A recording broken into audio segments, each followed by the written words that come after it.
தெரியாத பகலுக்கு புரியாத பொழுதொன்று நீ காட்டினாய்.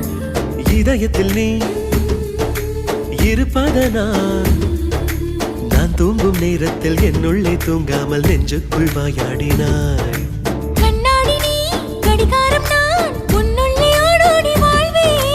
காதல் எனும் கடுதாசி நீ என்றென்றும் அன்புடன் நான்